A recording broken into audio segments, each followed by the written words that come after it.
Greetings, traveller. Permit me to show you a little something I've been working on. A little cabaret act I thought you might enjoy. Here, look. It's Billy Bones, my skeleton puppet. But don't look so repulsed. It had to be a child's skeleton, or it would be too big to use as a puppet. Traveller, come back. You don't want grips under my skin. Nothing.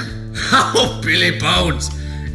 Now they've gone. I've got nobody. Ha!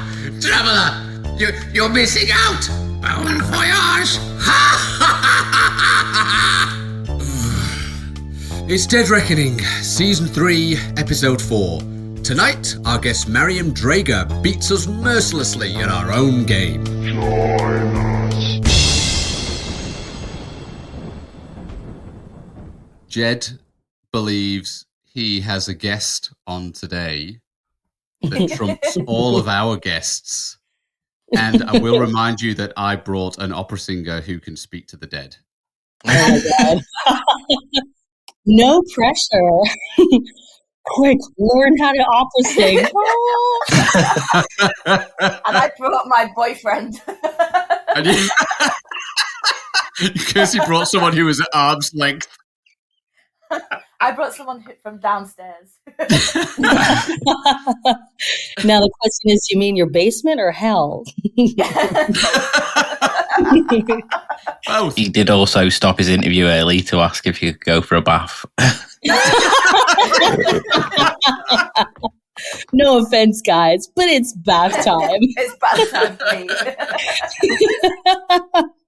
That's so funny. Oh my God. I'm going to, you know what, just out of principle, I'm going to have to cut this interview short to go take a bath at some point. It's really nice to have you on, Mariam. I've been obviously singing your praises in the group chat, just advising him of the obviously the Nightmare in the Ozarks festival that you've only just recently finished. Is that right? Yeah, that's correct. Yeah, this was only our second year. We started last year. And what's pretty badass is that even in our first year, we managed to get into the New York Times. And now for year 2, we partnered with Rue Morgue magazine. And we had almost 700 people in attendance. But as a team, we also throw the Eureka Springs Zombie Crawl, which last year had 20,000 people.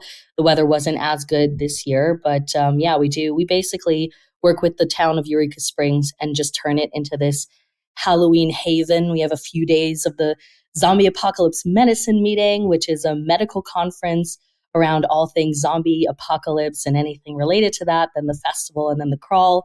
And the town works with us, and we have just a bunch of people, markets, vendors, workshops. It's a whole thing. Like we basically, my colleague Colton, who's the festival director, and we basically are the type of people who say we want to do some cool shit, and then we come up with a plan. He's got a PhD in morbid curiosity and is the world specialist for that. And then we just execute the plan and do cool shit. That's basically how it works. It's amazing. PhD. Dr. Morbid Curiosity. That is definitely one of his nicknames. Yeah, I love that. Yeah, Does he like that nickname? He's awesome. Dr. Morbid, yeah, it's very accurate. but yeah, generally speaking, I'm a cross-media horror producer. So I specialize in the genre of horror, but I work in film, television, video game development, events, and marketing. And in marketing, I'd say the biggest campaign that you might have on your radars is my partner and I did the Vomit Bag campaign for Terrifier 2. Yeah. So that whole rumor that the movie's so bad, people are throwing up in a movie theater, that whole thing that basically made the movie into a dare and got people into movie theaters was because of the campaign that we created. So yeah, you might not necessarily know my name or my face, but I do a lot behind the scenes when it comes to the horror industry. I would argue that's the only time that has actually been true about a movie. Don't they say that with every movie? It's so terrifying. People are passing out and vomiting. People can't see it. And then you watch a movie and you're like, uh-huh. Yeah, I guess. With Terrifier 2. Yeah, I was close to that myself, I'll be honest, at home. It's sort of funny when you live in your horror bubble and you forget that a lot of people are not diehard horror fans. And I think if you're a horror fan, you might be like, oh shit, check out those practical effects, rad. But like, if you're not a horror fan, which is something I need to remind myself of, it's like, holy smokes, how depraved are these people? What am I watching? I need a hug. And so, yeah, a lot of my job, because I work in both like indie content and also on like high level production stuff, my job is very much to figure out, first of all, what the essence of a certain story is, what makes a story great, what makes the team behind it great. And then why does it speak to the horror crowd, and why would it speak to a broader audience? And, how do we work with that, right? Because everyone, when it comes to horror, it's become such a buzzword, and it's popular and cool now to do horror, and all the big studios are trying to do it, and they don't, especially with the larger IPs, they don't really understand what made it popular in the first place. And then the reboots are sort of hit and miss depending on how much the executives are allowed to say in the production process. And big, like high level production is very much determined by market trends and numbers, whereas independent production is more about the cool stories people want to tell and the cool projects people want to work on. So you have more experimentation in indie, but less money. And then you have more more money on high level production, but less experimentation. And so my job, especially as a cross media horror producer, is often to also look at an IP and say, so how can we turn, I don't know, this movie into a game? How can we turn this game into an interactive album? That sort of thing. And so, I basically, my whole job consists of breaking limits and experimenting while still at the same time justifying with numbers why we will be getting the results, and then hoping for the best with a prayer and a snack. Isn't that an absolute travesty, though, when you start watching one of these big budget horror movies and you're like, oh, God, you can smell it a mile off, and you're like, all right, let's see how far their money can get them, because I'm not convinced. And conversely, you get these indie movies that are absolutely amazing, and you just end up thinking, like, if only they had the budget, like a little bit more budget to really produce that well, that would have been amazing. Yeah, absolutely. There is a huge disconnect. I mean, speaking from sort of behind the scenes of the industry, without, saying anything that people might want to cancel me for. But they won't listen to this. You never know. What if I run for president and they go digging? Good point. Although I think that at this point, the more rules I break, the higher the likelihood is that I become president. But and now I'm canceled again. Oh my God, did she just say China?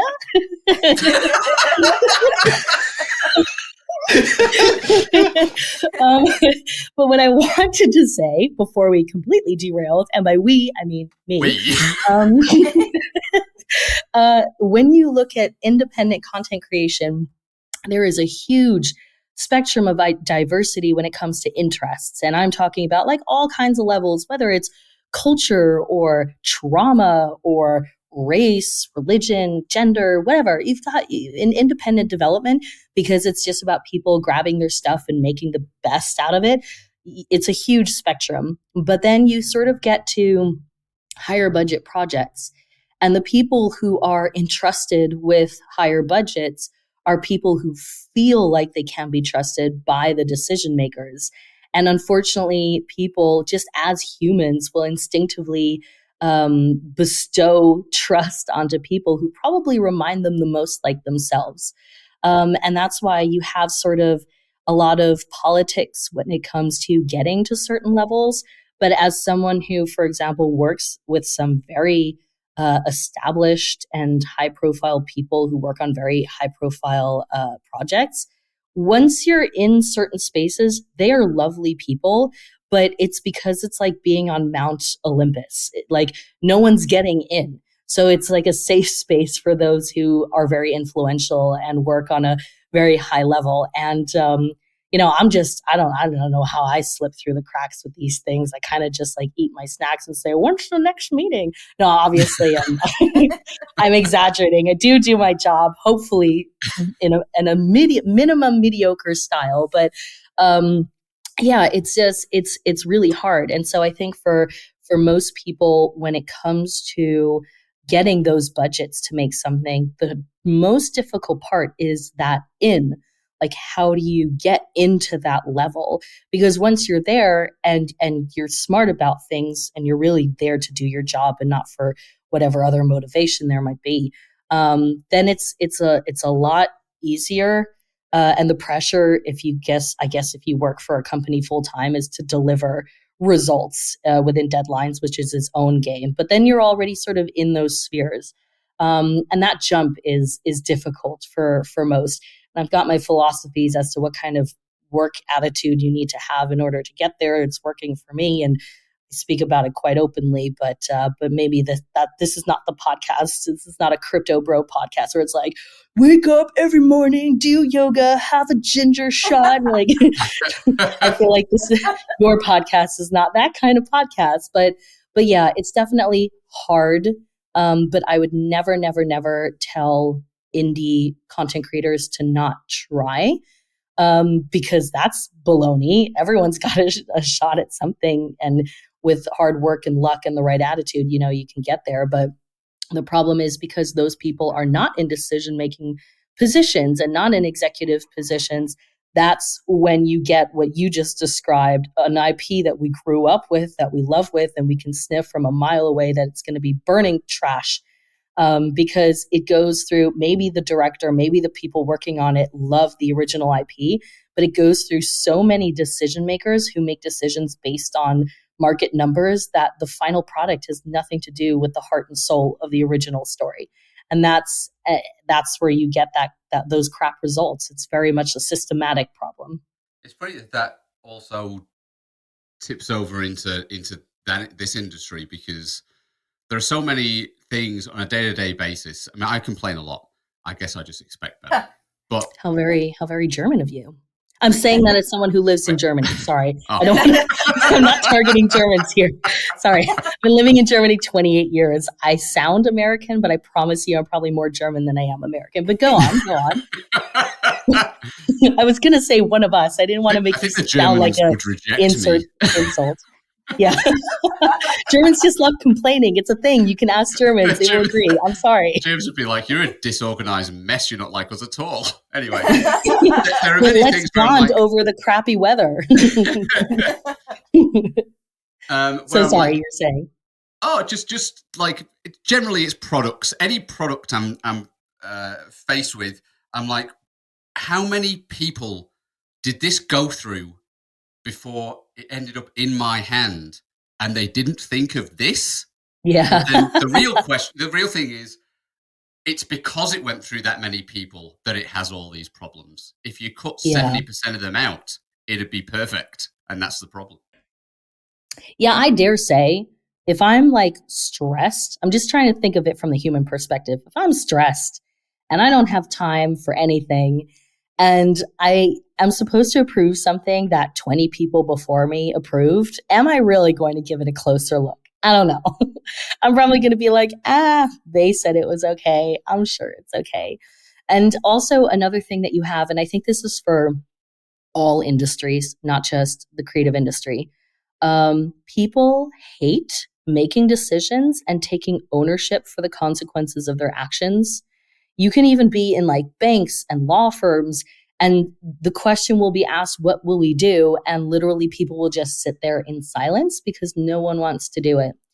And I don't know about you. I guess this is part of my attitude, but I don't mind being the bad guy if I can justify it in a way that makes sense to me. And I think messing up is just part of the process.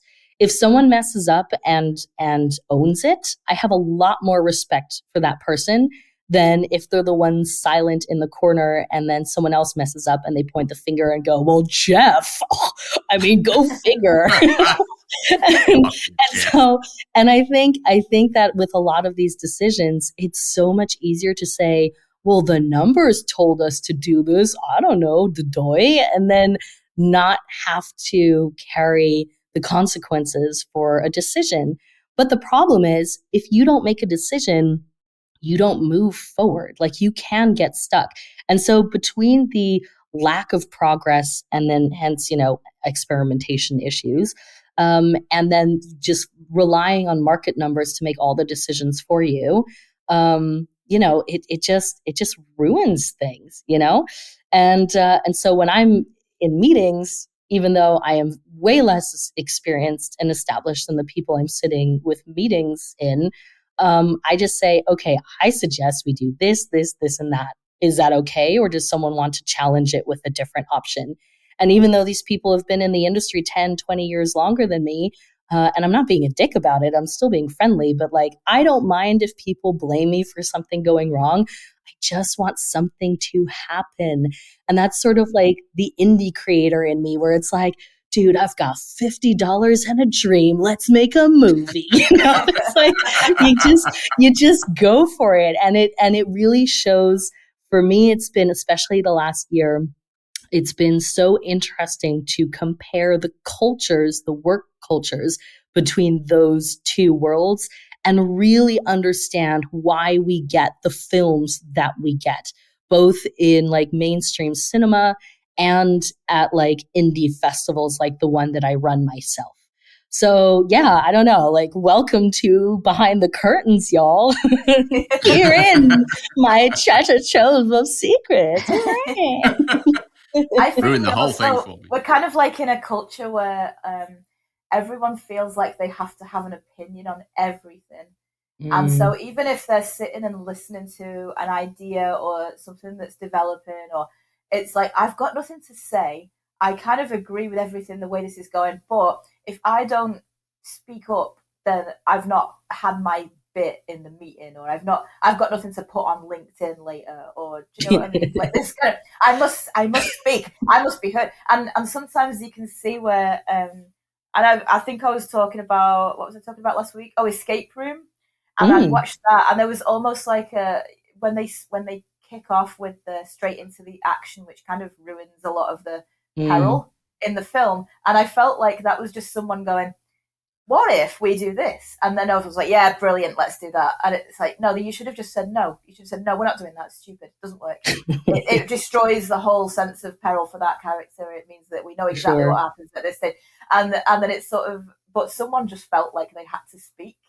And then therefore it becomes this, and then it can derail a whole narrative that people have spent a long time working on, and they've gone in and out of it, and sort of and then you can almost see where someone's just gone, I need to say something, so I'm going to say this. Yeah, I 100% agree with you. And I can tell you that in a lot of these meetings, there's someone sitting or standing up front and who actually says, okay, we're going to go around the table and everyone needs to give their opinion. And so they're actually told to say something, even if they don't necessarily have something to say.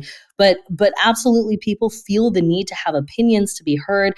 I'm going to spin that even further and say, because of the internet and the transparency of the billions of amazing people out there, everyone feels the need to be unique and special and have an identity.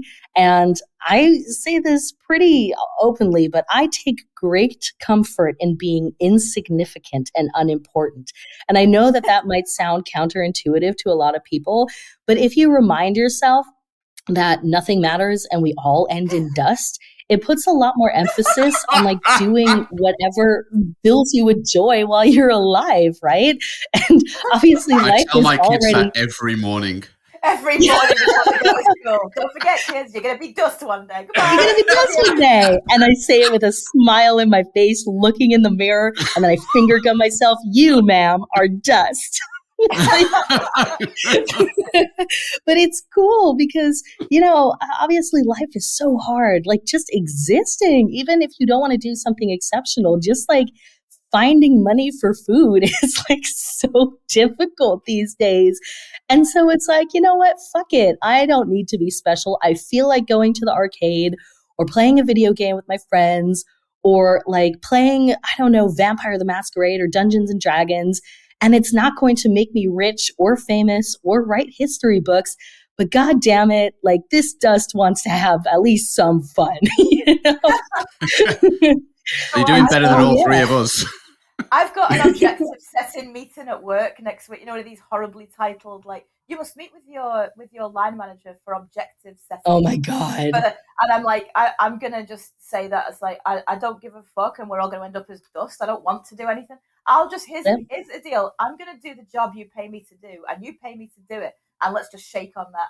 And I don't want to do anything else. Let's just agree on it. You know why I'm here. I know why I'm here. Why beat around the bush, bud? I got bills to pay.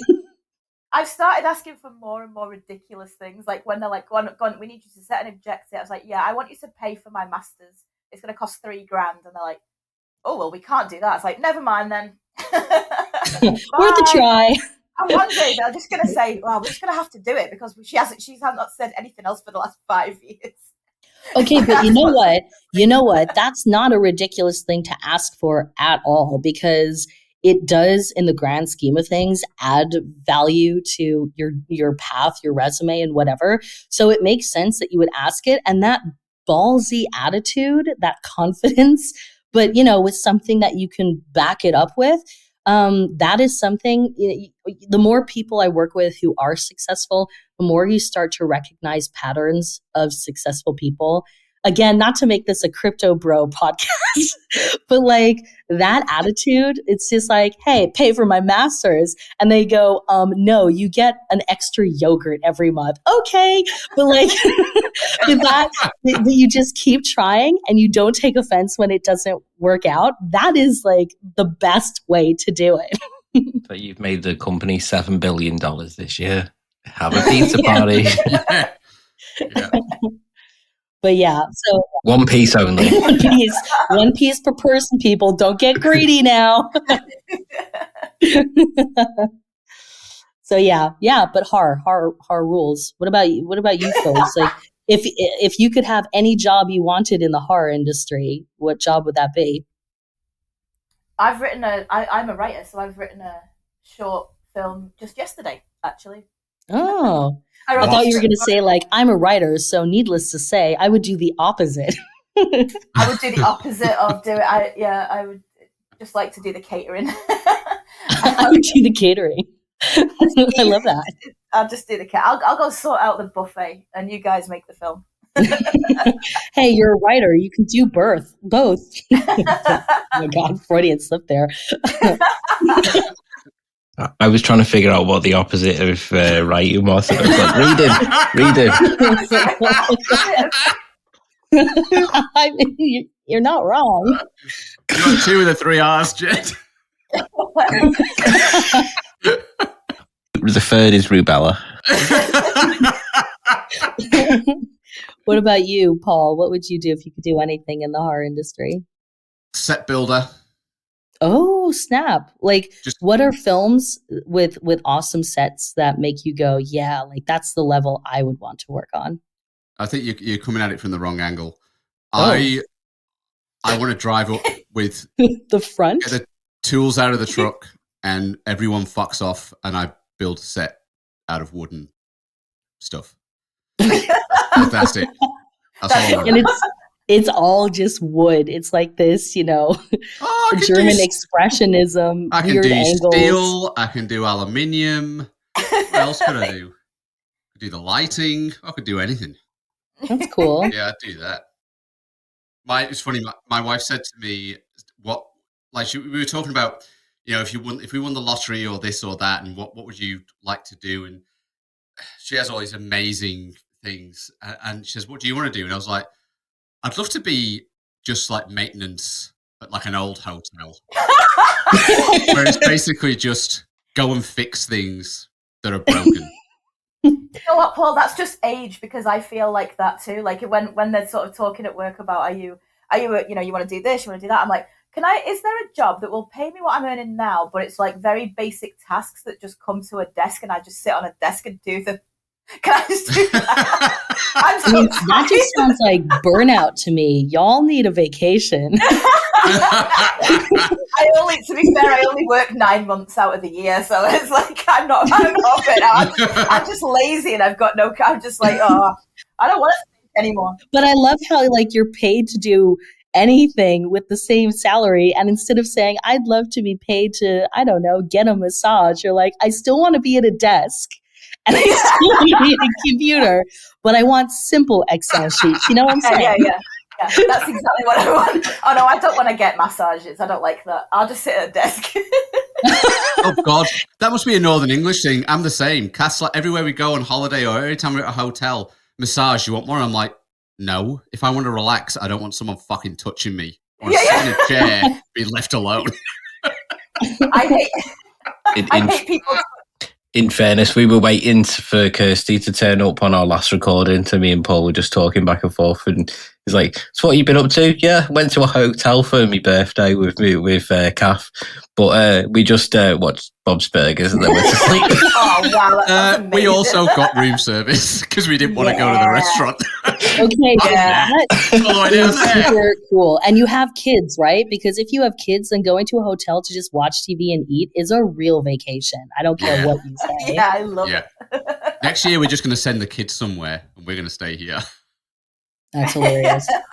But regarding the set building, I do personally love the old like dark fantasy film sets when they made things look like, you know, a different time, a different place, and castles and you know, monsters and stuff. Like dark fantasy to me always had the best film sets. So to me, that's like the bar in terms of like the coolest film sets.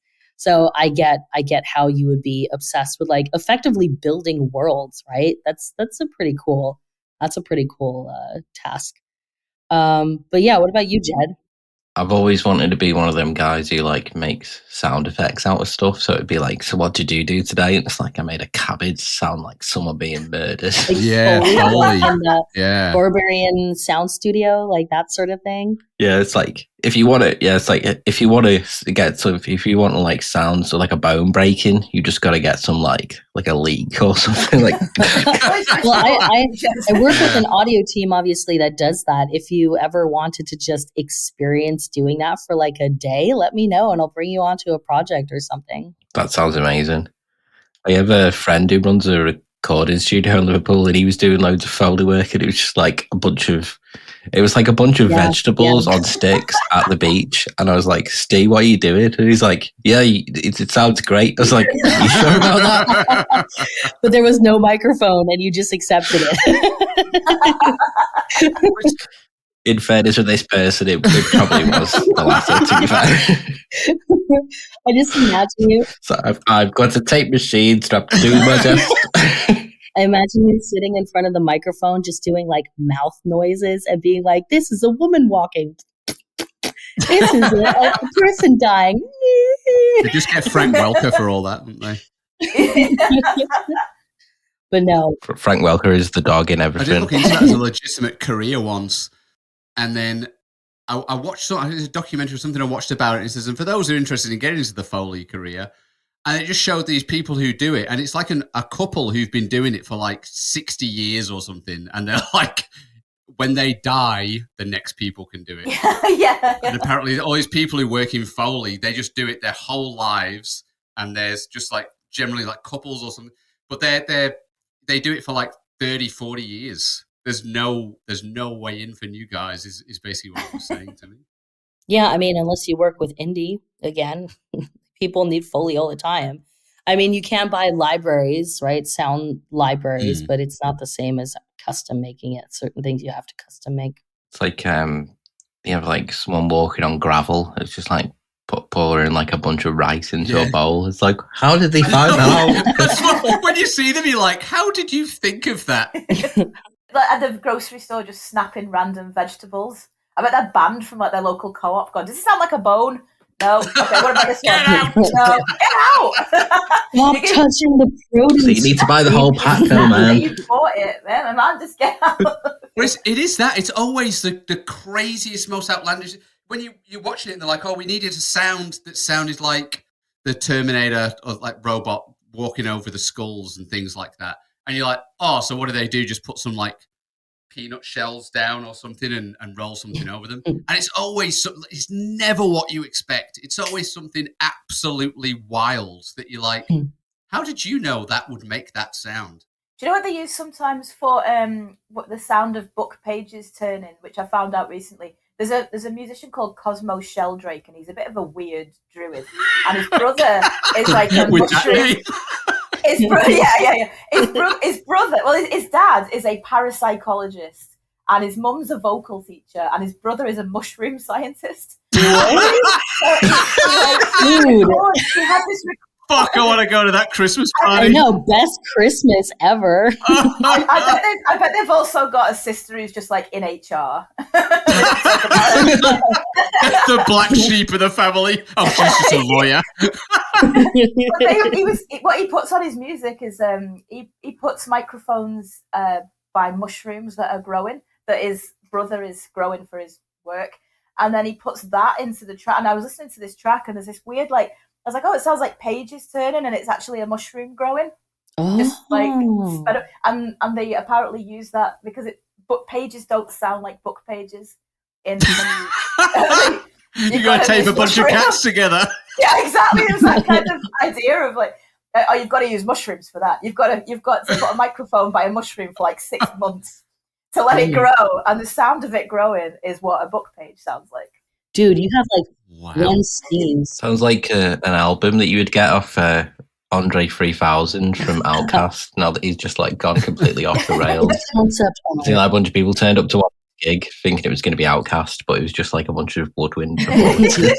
And mushrooms.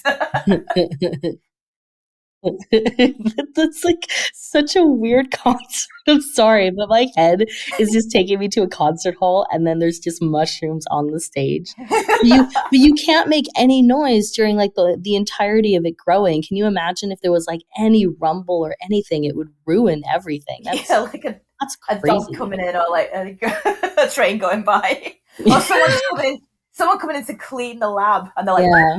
Someone's splashing your ass. Yeah. It's like John Cage's for free, but just with mushrooms. Yeah, just like the cleaner just answering their phone and breaking up or wanting a divorce from their wife or something like that. Like, oh, this is awkward. This mushroom recording did not give us what we wanted it to. My mushroom, really. Now we can't make the film about the bookshop because the whole film is ruined. I love that he goes near the mushrooms to make the phone call. They comfort me. That's basically the plot of the original Super Mario Brothers movie. Just last night, strangely enough, I've got one of my cousins who, when he was getting married, he was like, and he just moved in with his fiance and stuff, and he said to me one night, he was like, you know what, you and Lewis have been together for a couple of years, like what do you talk about when you're at home? And last night we had an argument over whether Bowser had a shell or not. And I was like, he does have a shell, and you can just Google it, Lewis. And we were literally like, he was like, I don't think he's got a shell. And I was like, of course he's got a shell. Think of him in your mind. What does he look like? And that's what we talk about. Like, but did he think that the shell was basically the shape of his body? Is that what he thought? I don't know what he was thinking, Mariam. Yeah, I really don't. It's out of his mind. I haven't got a clue what he was thinking. Because if that's a growth, he's got to go to a doctor. I'm a salamander. I'm not a turtle at all. Wouldn't that just destroy your whole world? He's a salamander? He's a what? Well, that does happen quite often when you sort of like get to our age, doesn't it? And it's sort of like, he's a what? And that didn't happen. And this is the whole Mandela effect of like, that is the definition of the Mandela effect. If you look it up, you see a picture of Bowser with a salamander, and it's like, what? You post it on Reddit and someone's like, well, actually, in the Japanese translation, it says large salamander bad guy. Like that when they announced last year that Hello Kitty is not a cat, she's a small girl with ears. And I was like, she's a fucking cat. She's got cat ears. Her whole family's a cat. I will go to war over this. War. Like, what a ridiculous thing to say. And it was just like, it was going viral everywhere with people going, of course she's a cat. She's got whiskers. She's got the ears. She's a cat. And they were like, no. She's a little girl. And she lives in a house with her mum. I was like, yeah, who's also a fucking cat? But, what are you talking about? Why even bother calling her Kitty? Like, it's... Hello, Kitty. But, like, even if you argued the ears, like, you're not going to give a random girl whiskers. Yeah, she's got that just doesn't happen. What's that on her face there? She doesn't have hands. She's got paws. Yeah, exactly. I went through this whole thing in my own head, going, "This is ridiculous." And no one heard, but you were correct. You won the argument. I won the argument. High-fived yourself. You know what? I'm going to Japan next year. I will take this straight to the Prime Minister. Straight to the top. Straight to Godzilla. I won't even go to the hotel first. I'll go straight from the airport. Is this about Hello Kitty? You need to get in a line. There's a form you have to Is it about Hello Kitty or Godzilla? Which line are you going in? What about Godzilla? What do you mean? Oh my God. It will be a very bureaucratic process where it's like, well, you need to bring 2 forms of ID and also do this test on Hello Kitty. You're like, oh, all right. All right. I failed the test and that's what I'm here about. I don't know if you guys heard about this, but like, you know, in Toy Story, in like the 3rd or 4th one, I can't remember, there's the antagonist is this pink bear. Do you? Yeah. And that pink bear character is like madly popular in China and in some of the neighboring countries for like in ways that, you know, we don't even think about that character anymore, but it's like huge. It's like this huge fandom. And I was in Taiwan this year on business, and there was like this giant blow up version of the pink bear. And unfortunately, where it was positioned, in the background, there was a building with a swastika on it because that means something else in other cultures as well. But it just looked like, you know, to us, he's like an antagonist. So there was this picture, or there was this giant pink bear in front of a swastika. And I took a picture. I'll send it to Jed and he'll forward it to you folks. But yeah, it's really funny. Our perception of kids' characters in different cultures, it can vary. He does also in the narrative of the story. He is trying to like build a master race of toys who go into the good room. I know. That's why it was so funny with the swastika. Yeah, that means the swastika is good fortune in a lot of. It is, yeah. Places it's not. Yeah. Also, totally. do you think maybe with China and other countries it was a sort of dictatorial nature of his character that they enjoyed so much? I am not going to comment on that. Crushes this American capitalism. Feel free to. I've already started this conversation with evidence against me. Feel free to do your own research on this one. And then we actually did get onto China as you predicted. Yes, it's all going according to plan. Our number 1 review on Spotify will be, "Do not be a guest on this podcast, you'll be cancelled." Yeah. The "Will Cancel You" podcast. I'll find the picture. Like I enjoyed the horror stuff, not so much the reduction in social credits. 1 out of 10 stars. If I could give it 0, I would.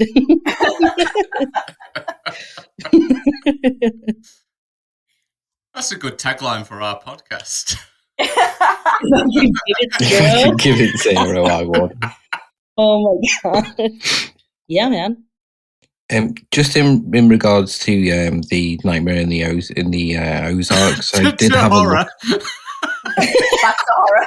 I did have a look at the. I haven't had a chance to look through all the trailers or to catch a lot of the run on any of the ones who were online, but just obviously going over the schedule for it with a lot of the films. Was there any ones that would particularly stand out from the schedule that you had on at the time? Ooh, that's a really good question, and my head is such a blur right now. But the ones that did the best, because obviously, like, I like everything from freaking werewolves in outer space to anthologies that tackle the meaning of life. But the ones that really stood out in terms of how well they did were Lily's Ritual, or El Ritual de Lily.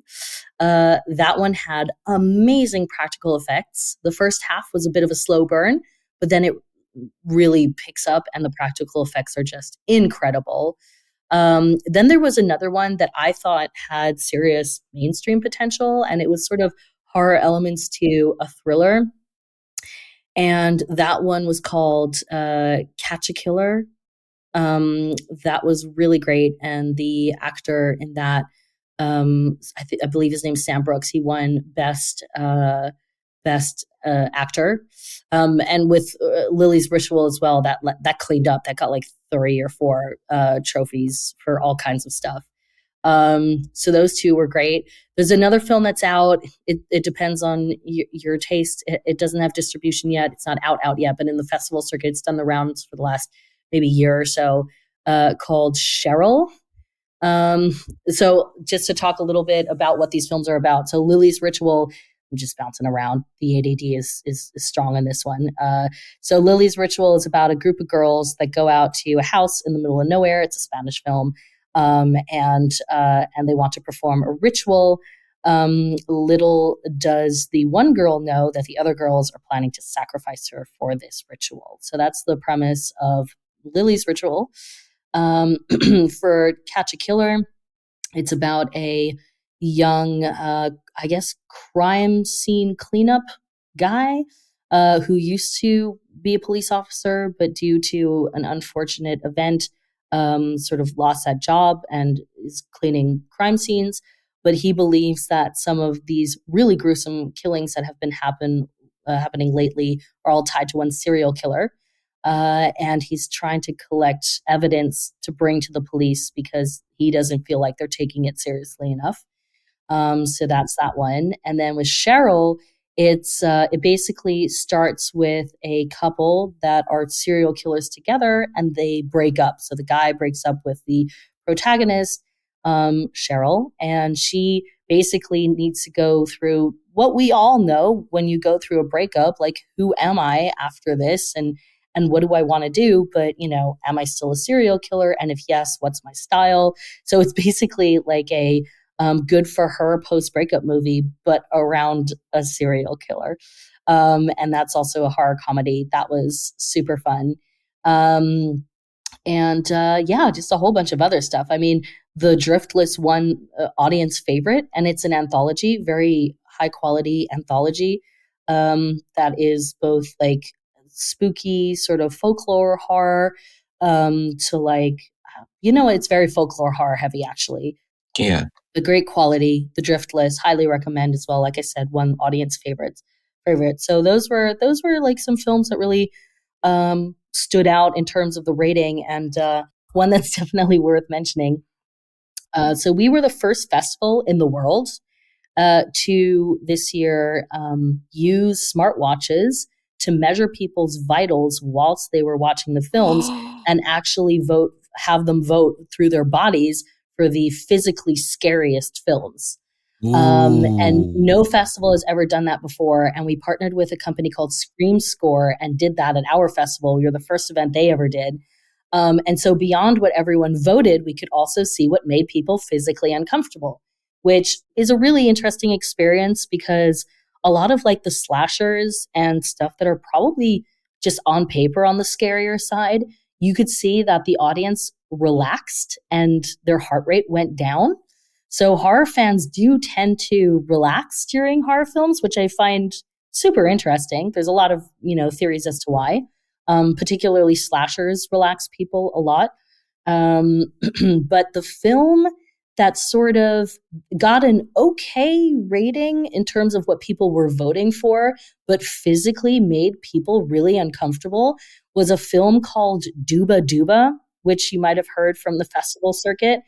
And it's such a weird movie. It's a found footage about a young woman babysitting a weird ass kid. Like, that is the premise, but it's sort of all documented, or you see it all through the security cameras of the house where this girl is babysitting. And it gives you, like, the whole film is that feeling of something isn't right and my instincts are telling me to run, but there's not enough that I can see that really justifies me abandoning a child that I'm supposed to be looking after, if you know what I mean. So that's the whole film. And people didn't say they loved the movie, but it is the feature film that made them the most physically uncomfortable. And I think the difference between that and like other films is that it's a psychological horror film. And so the discomfort is, just true tension for people, and not like, I'm a horror fan and I'm going to watch a horror movie to wind down. You know what I mean? Like, there was something truly weird about it. So that I would definitely mention as well, purely off of the rating that we did with the vitals and Scream score. That's an awesome idea.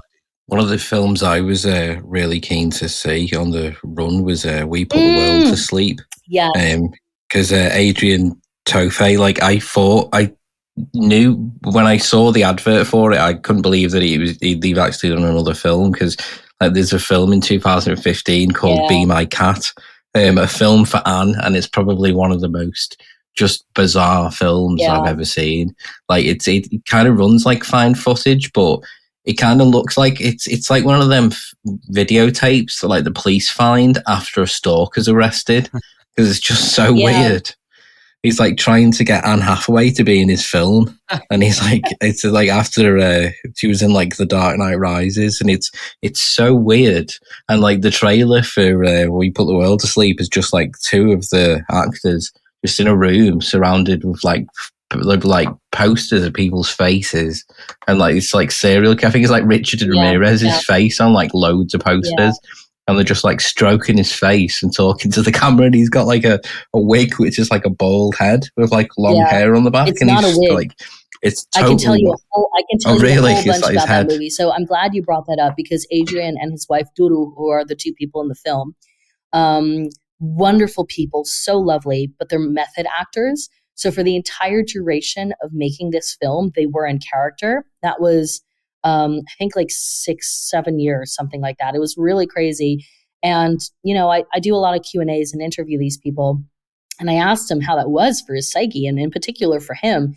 He said it brought him into dark places and turned him in his head into a person that he isn't really. And it was really tough. Be My Cat, the film that you mentioned, is sort of like, for those who haven't seen it, it's like you came across something on the dark web and you shouldn't be watching it. Like, that is the feel of the movie. We Put the World to Sleep has some slight, subtle, like humoristic elements, but it is such a weird movie that keeps you like asking questions and being confused. And it really is more art than filmmaking. To me, Adrian is very much like an artist rather than a classic filmmaker.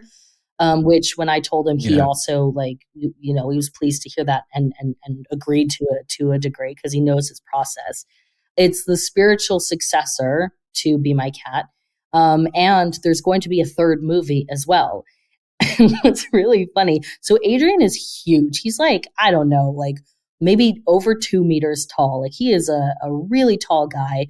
Duru, his wife, is this petite little woman, very cute, very happy-go-lucky, just personality. And he also is so soft-spoken and just like nice and kind in real life. But during the festival, I led a panel on dark comedy. One of the panelists was actually one of the co-founders of Cards Against Humanity. For those of you who have played it before, it's obviously a great game. If you haven't and you have a dark sense of humor, go play it. And after the panel, Adrian came to me and he said, you know what? I think for the third movie, I want it to be a dark comedy. And I said, fucking hell, Adrian, go for it, you weird motherfucker. So yeah, you should watch Me Put the World to Sleep. It is super polarizing. You will either love it or you will hate it, but you will not feel indifferent. And if you haven't seen already, watch Be My Cat. Be mentally stable before you get into that. And then we'll see what his third movie is like. But there was some super fans there who had like shirts and pants custom made with his face printed all over it. It looked so good. And we took pictures of him with them on the red carpet and asked them to kneel down so his face would be next to his face on the shirt. And it looks amazing. I'll send Jed that picture as well. But yeah, it's a really interesting movie. It's far out. And Adrian and Doodle are just wonderful people. Yeah, I think you've given the best description of Be My Cat as it really does feel like a videotape that you got sent off the dark web. You're like watching, you're like, what the fuck is this? It's like it literally reminds me of like the video for the footage of like Bjork's stalker who's like screaming that he's gonna make like an acid bomb and stuff. It's like, what the hell is going on here? Yeah, exactly. I just sent Jed a picture of the pink bear on Messenger. And I'm going to send you the picture now as well of Adrian, so you can forward that too, and everyone can look at it. There we go. Oh yeah, no, I've definitely seen that before. Yeah, it's amazing. Yeah. I'm going to send that to Lewis with no context. That's how it's done. Context is for losers. How'd you even get those t-shirts made? I don't know. That's America. The land of the free. You want a man's face on a t-shirt, they'll do it for you. That's your freedom.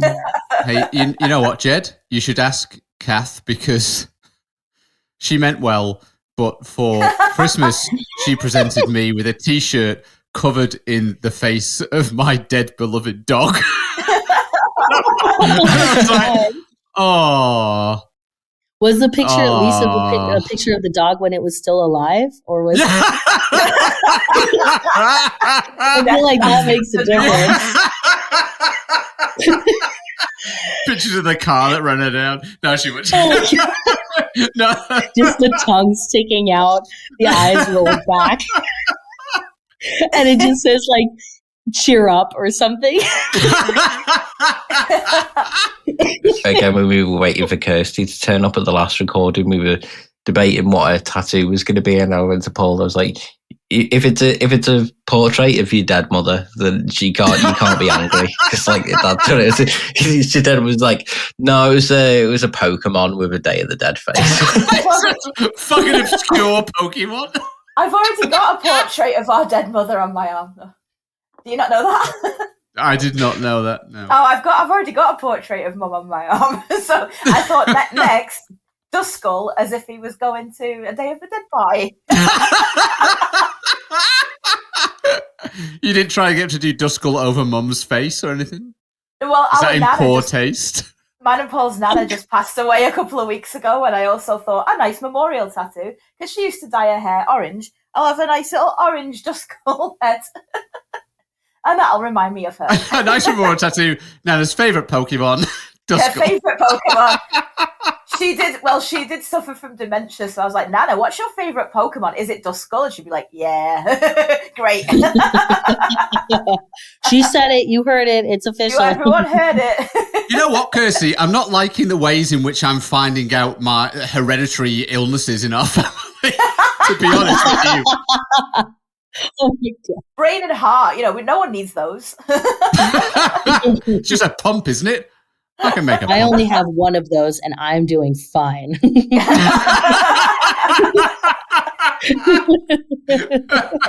Talking about tattoos, just to like back up whatever case you ever have to argue, people who are tattooed are less likely to get trafficked.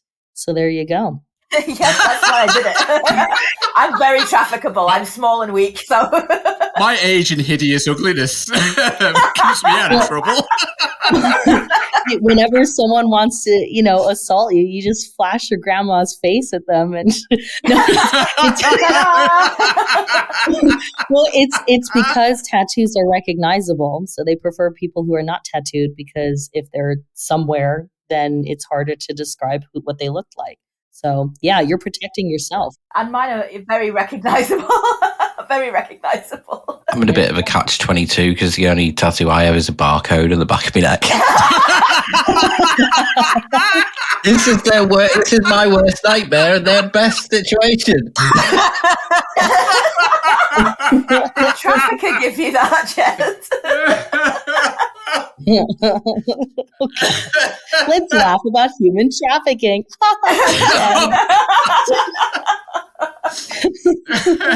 Jed, have you ever had the barcode scanned to see what it comes up as in different shops?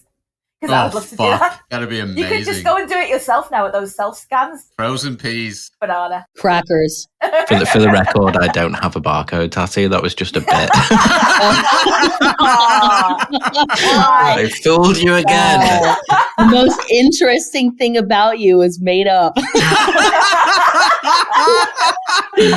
People would say only. It turns out I'm actually an asparagus.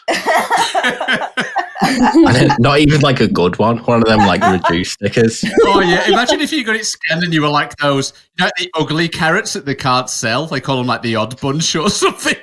Wonky carrots. You're a wonky carrot. I honestly think you should walk through the supermarket, pick your favorite product, take a picture of it, and then go to the tattoo artist and say, I want this barcode. So people can actually scan your neck for peanuts or whatever you want. Yeah. Can we have a listener poll to find out what it is? That'd be great to do to someone with like a peanut allergy. Actually, you should ask the supermarket to sponsor it and make it like an ad thing for them. Yes. That's like that court TV thing where it's like Judge Judy or something. The guy's got like a radio station tattooed on his forehead. It's like, I thought I was going to win $250,000. And they're like, yeah, well, we were obviously never going to pay that. It's like, I've got a tattooed on my face. He's like there in a suit, but he's got like crud tattooed on it. But yeah, I also watched the short film that was online. It was Trespasser. Oh, I watched that too. Oh, yeah. My only critique of that movie is that, it's a short film and it didn't go on for another hour. Oh, well, the director is Chris Reith. And I'm one of the producers on that film, which I did not tell the jury when they voted it as their favorite short.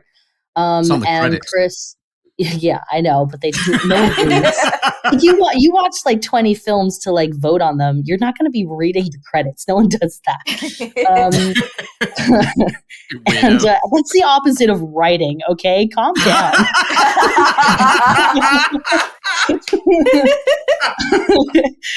They're not all Kirsty, all right? They've got other dreams.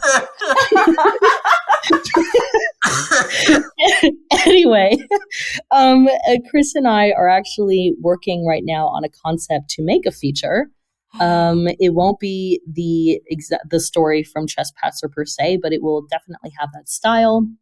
And I don't want to give away too much, but it's probably going more into like a period paranormal sort of direction, but the rest is to be determined. But yeah, working on Chris to make his first feature film. Wow. I love the dialogue in it, like the narrator's like voiceover of it. It was very like poetry-esque. It was like so well written. I was like, wow, this is really just good. Like this is next level. The next level is you see normal like short films on YouTube and you're like, yeah, okay, this is sort of a bit of a higher caliber. I was like, damn. Yeah, I appreciate that. You know what it reminded me of? Have you seen that movie, The Headhunter, where he goes after he hunts the demons and he's working his way towards the one that killed his daughter? I have not seen that one, but I do recall the movie coming out a few years ago, but no, I haven't seen it yet. Sort of Viking warrior sort of person, but it's just him on his own the whole way through. There's not a lot said, and he hunts like monsters basically all over the land until he finds this one that killed his daughter. But it's just gave me vibes of that, but a more modern version. That's cool. Yeah, I mean, it's cool because it's the first short film, so it's on Crypt TV for those who want to see it, and it's the first short film that Crypt TV has put up since their break, effectively. So people were already excited to see more Crypt TV stuff, And they haven't even started advertising it yet because there's like a weird ban on YouTube or something. So a technicality.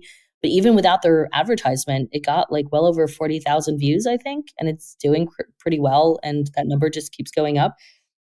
And Crypt TV has been really lovely to work with. They are very supportive and want to connect us or are connecting us to other people in the industry. And yeah, you can really tell that the people over there have a heart for independent horror storytelling, at least the limited experience we've had with them so far.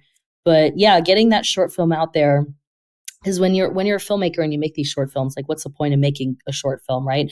Obviously, at the beginning of your career, you just want to practice it and get better.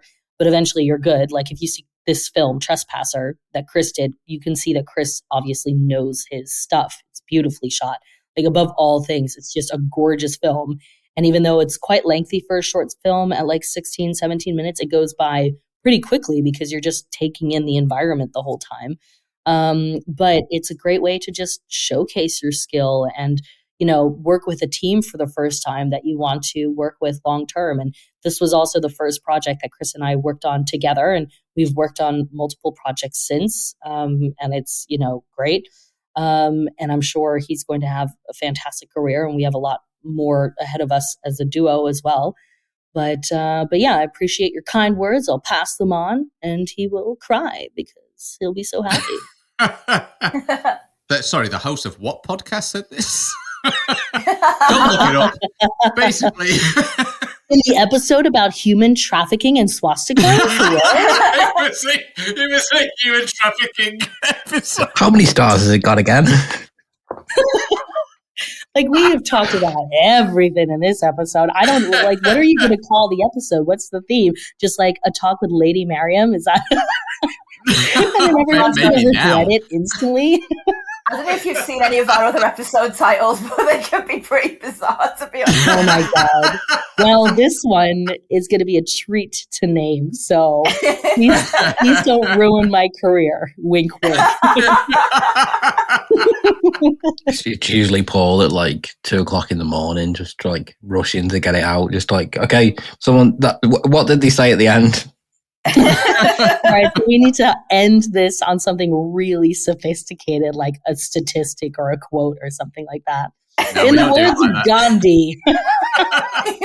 It's what, when I'm listening back to it in the car, it's whatever phrase makes me almost crash the car because I can't see the road because of the tears in my eyes when I hear it. That's what it is.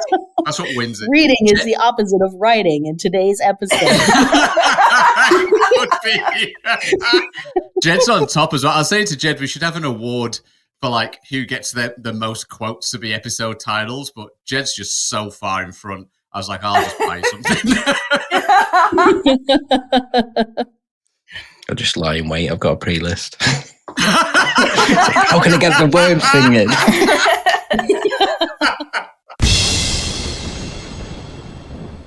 I'm just going to take leave for a few seconds to go and get the book. These guys know what I'm talking about, the book. Yeah.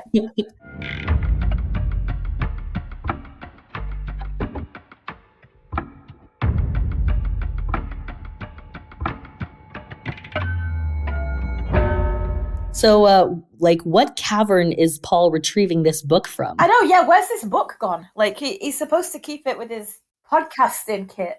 It's in his kid's room. It's like, all right. Oh, he's back. There you go. I'm back. He's back.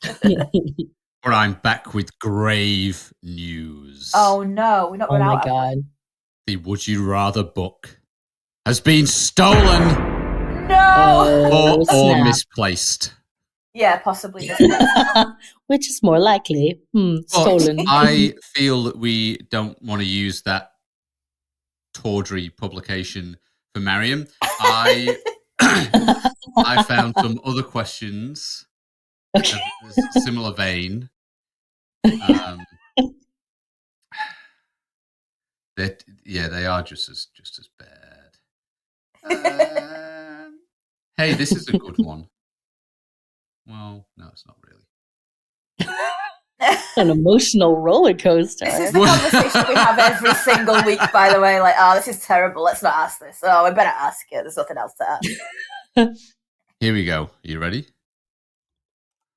Would you rather find a human finger in your backyard or a complete stranger's family photo album under your bed?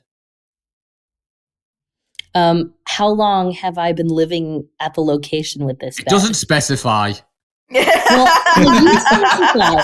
Like, have I been living there for like 10 years and suddenly it turns up? Or did I just move in and it could have been left there recently, like before the move? The scariest one. Recently. It's a photo album wrapped in human skin. And it's my family. Let's say you've lived in this house for 10 years.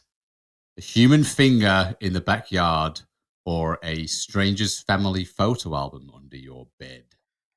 Okay, how did I find the finger? Oh, I knew this would be trouble.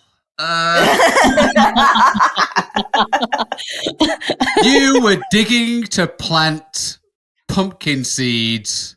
Oh, so it was in the ground. Yeah. Okay. So there's what I would rather out of sheer morbid curiosity and what I would rather to like have less of a hassle in terms of like paperwork. Because remember, in Germany, everything means paperwork. So I'm going to go with I would rather find the finger, because the idea that someone snuck into my house to hide a photo album is super creepy. And if it's a prank, then respect. But like generally not a huge fan of that. Wait, does the photo album include like naughty pictures? It is not pornographic in nature. Like 70s nudes of like this couple from the 70s or something. You can see the ashtrays just everywhere. I can smell the room by looking at the photos. I would still stick with the finger because I feel like if it's just a finger, the person might be okay. And I wouldn't be allowed to use my garden. All the work would be, destroyed because the police would have to get there. But better than someone breaking into my home to like leave a photo album under my bed. That's a security breach. Your remark around bureaucracy made me think that you might just throw the finger over your fence and go about your business. I mean, but people would find out. Like, I know enough about true crime to know that people would figure out that that's what I did. And then it'd crime? Be like, yeah, it is, because like you're supposed to call the cops, and if you move evidence, then you're tampering with it, and that's a crime. I'm gonna stop doing that then. I didn't realize the number of fingers I've thrown over like, they should deal with it. I'm just having a day. All I want to do is do some goddamn gardening. And now there's a finger, please. As soon as you found your 10th finger, you're like, oh, fuck off. That's the set. Not dealing with this. Gotta catch them all. Where are the thumbs?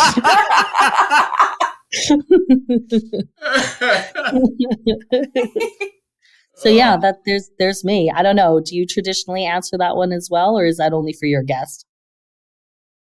We all do different ones. We all do them. Yeah. Can I ask one? Yeah. Who wants to get it? Me. I'll have one that's been freshly written. Okay. Would you rather stand in a room full of thousands of mosquitoes that all want to bite you for 10 minutes, or get bitten once briefly in the pinky by a dog? Dog. Okay. Because that happens. I've got a French bulldog. That does happen quite a bit, and I don't like the idea of mosquitoes. It's a lot of mosquitoes. Do you want to hear my favorite French bulldog story, actually? Yes. Oh, God, yes, please do. So a friend of mine has a French bulldog, and I won't say who she is, but she works in television these days, and I've known her since we were in school. And when she first got her first television gig, and she has a French bulldog still to this day, he's still alive and kicking. She went with one of our friends and the dog to a really fancy cafe in Paris, like really expensive, fancy, because she was celebrating. She was going to be on TV. She was going to be making regular money. It was going to be great. And so she was sitting in the outside seating area.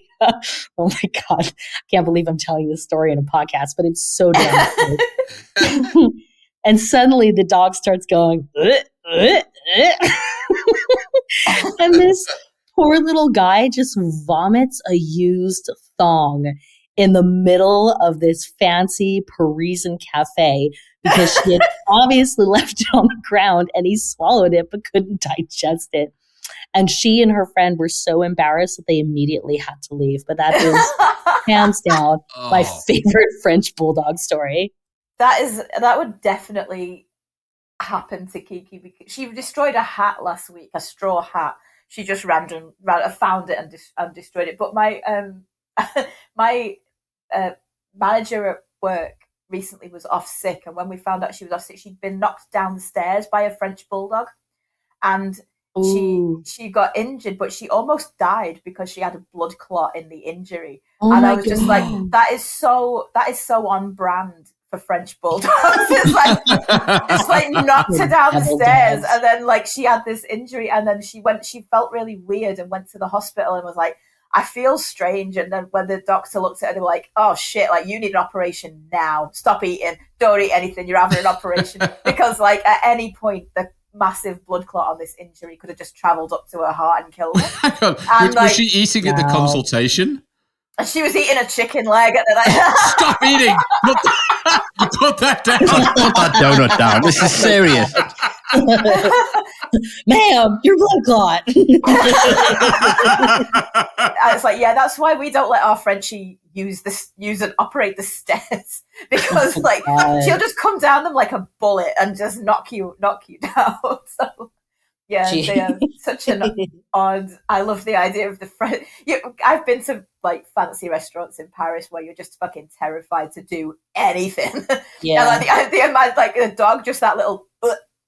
It's like, oh no, and then for it to be like, yeah, a used thong. Yeah, that's peak comedy gold. I don't care what. I like the idea that the wait will be like, this thong appears to be used. It's like, it's not a new one that he's just got from the store. This is used. He like picks it up with a pair of like silver tongs and just like puts it into like like an ornate napkin and just like walks away with it on a tray. And some French child points and screams. Maman, ici ne va pas c'est thong. Qu'est-ce que c'est, maman?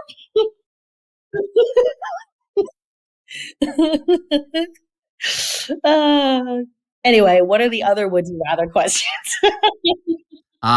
Kirsty. Oh, okay. Would you rather be able to enter other people's dreams, but sometimes get trapped in their nightmares, or have someone or something enter your dreams every night without knowing who or what it is? And that's easy. Why? Well, why don't I know what it is? Is this just a person I don't recognize? Okay.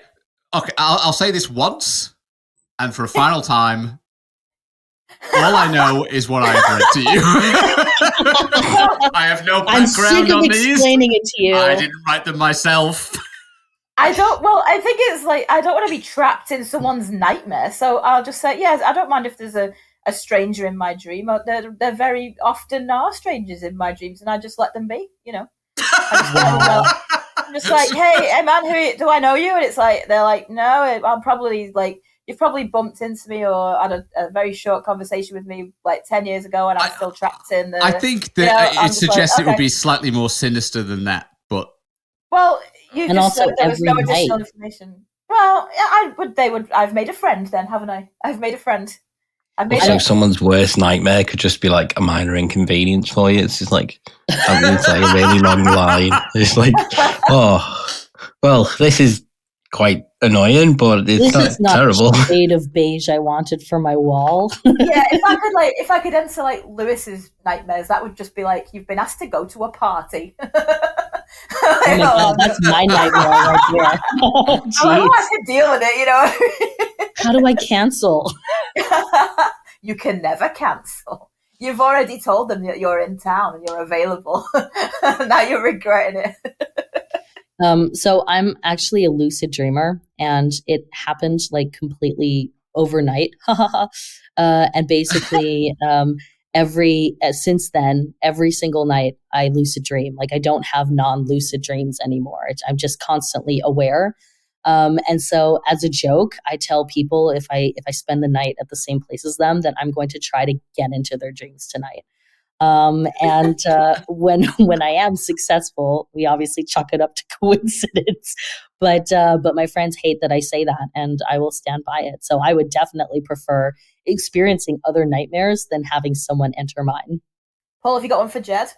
Again, it's just so hard because it's Jed. Yeah, Jed. What does that mean? Oh, Jed just likes horrific things, so it's like it's not even a difficult. I try and find things that would bother him in the slightest, but they just don't exist. Okay, well, let's think of one then.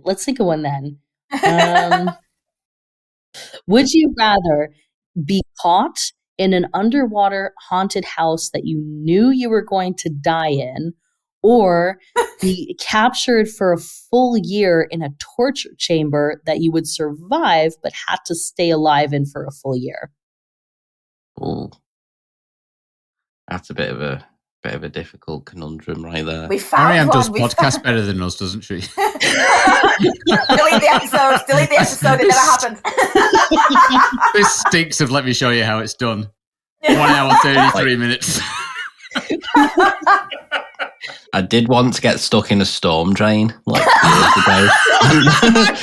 And it was like the Goonies or something. So it was like, but it was at a point where I was like, I used to be dead thin, and it was at the point where I was kind of getting like not thin, so I couldn't get out, and I really didn't enjoy that at all. So like, it wasn't even like the fact that there was the storm drain; it was the fact that everyone else could get out of the bars, like at the end, better than I could. Why were you in a storm drain? Wow. Why were you in a storm drain? Well, everyone else was going down there, so I was like, well, you know, they thought it was like a cool little tunnel, but I couldn't get out at the end, so I had to go all the way back to the beginning and climb out over a ladder. You're also the only person I know who's ever been chased or pursued by a badger. True that. if you spend long enough in the country, you will end up chased by a badger. That's not that one occasion is probably not the only time that did happen as well. I think my dog's barking in the background. So, but because of my previous experience with storm drains, I would probably choose being tortured because the embarrassment of not being able to climb out of the storm drain by the normal means, which was through a small gap in the fence, was torturous enough for me. So I would not recommend and would not repeat. I love how you don't care about the horrific ghosts underwater killing you death. It's more about the embarrassment. It's a social aspect of it. You just can't go through that peer pressure again. I just don't want to hear the laughter. Sorry, if you just bear with me for a sec, my partner doesn't have her keys. She's actually asked to text me to answer the door. This is why it's so difficult to do these for Jed, Mariam, because he'll say, well, the last time I was trapped in a storm drain. But he made his choice. It was perfect. And he says he's going to let someone in the apartment. But the truth is he's crying now. And then he'll come back. And then he'll be like, that was a fun one. Paul, you're next now. Oh, I forgot I had to do one. I always forget I have to do one as well. Should we make one up for you? Yeah, because I'm sick of looking at this list. Kirsty, what are you thinking? What are we going to ask Paul? Okay, let me have a little think. Again, it's difficult because he lives in the land of weird creatures, so I often go to the weird creature folder in my brain, but it's like, You deal with this every Ooh. night. Okay, Yeah, okay. Fish Well, most of them out of the pool. The dogs were barking, and it's like I've got about 10 text messages saying I've left my keys. It's like, Lassie, shut up, Lassie, for the last fucking time. Shut up. so Paul, if you, all right, wait, give me a second. You have to have sex with a creature, and one of them's a mermaid with top half fish, and the other one is a centaur with top half horse. Which one would you choose? Great question. if a centaur is like top half horse, is he just a horse? No, because the bottom half is a woman. Oh. I like that you picked a man. I'm sorry, I didn't ask for your preference. Let's just say bottom half human, and you choose what you want. Very forward thinking for a podcast that's covered several risque topics. It's both not PC and super liberal at the same time. So essentially, you're asking me, would I rather have sex with a fish or a horse? Just answer the damn question, Paul. Answer the question for all your listeners. Are you out to get me? The three of you?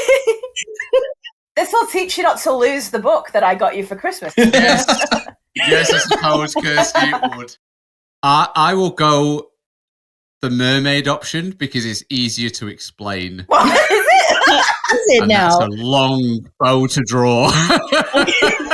Okay. Well, one of them's a mermaid, and the other one's a centaur. It's like, well, what's like a man's? No, but yeah. Ease of explanation, mermaid. And I will never forgive you for asking me that on my podcast. Well, there you go. There's the love most it. fucked up version of this game you've probably played in a while. Thank you, Mariam. Thank you for that. I And I'm give to glad you. I was the target.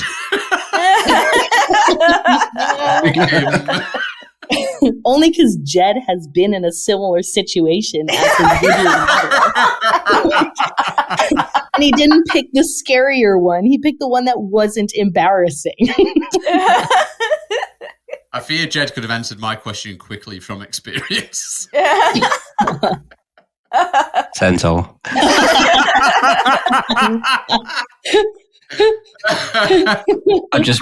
I've read too much like fan fiction of centaurs.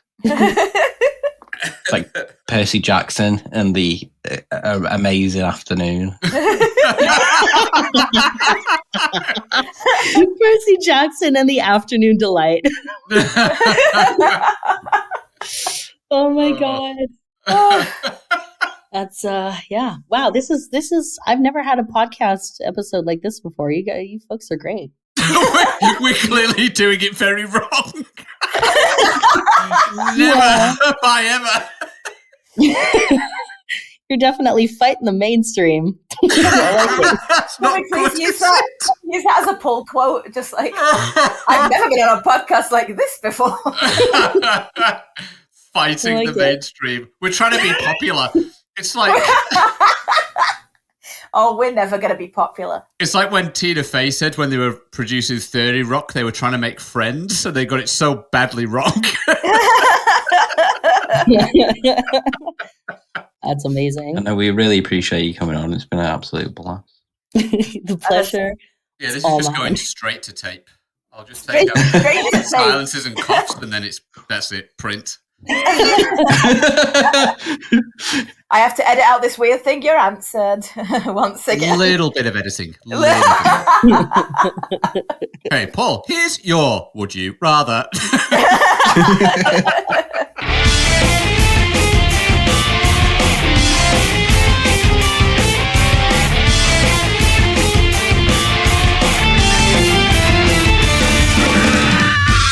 Like I enjoyed the horror stuff, not so much the reduction in social credits. If I could give it 0, I would.